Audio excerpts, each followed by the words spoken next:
Pas de répit pour Ilunga Ilunkamba.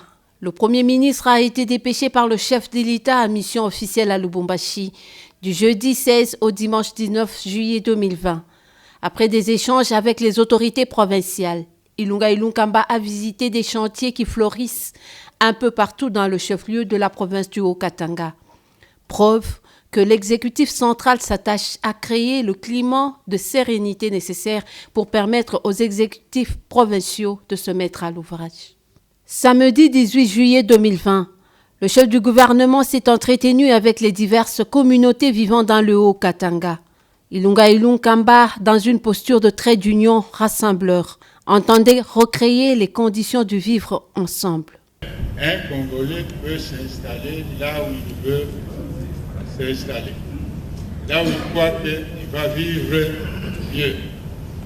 Mais l'État doit être là. Le vivre ensemble, ça veut dire que chacun peut prendre en compte les opportunités qui existent, mais l'État doit faire son travail. C'est dans cette même posture de rassembleur que le Premier ministre Ilunga Ilunkamba a reçu le jeudi 23 juillet 2020 à l'hôtel du gouvernement la commission C26, une commission ad hoc de l'Assemblée nationale constituée de 26 députés nationaux issus des 26 provinces et représentant les 500 députés de la République démocratique du Congo. La délégation conduite par l'honorable Irachan Gracien de Saint-Nicolas est allée s'entretenir avec le chef du gouvernement des questions sociales et sécuritaires de l'heure du Congo profond.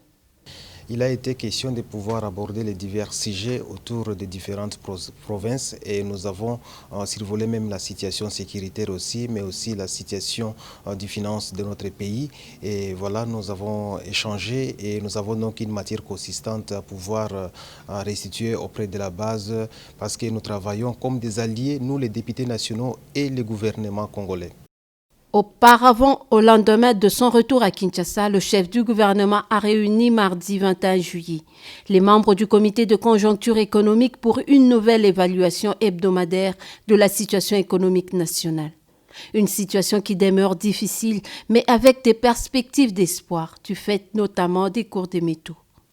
Les efforts fournis par le gouvernement et la Banque centrale dans le domaine de la stabilisation de notre monnaie nationale n'ont pas encore atteint la majorité.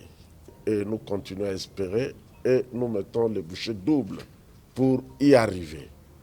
Avec un bon encadrement, avec l'application des mesures, il devrait y avoir rapatriement de devises au pays pour soutenir l'activité économique.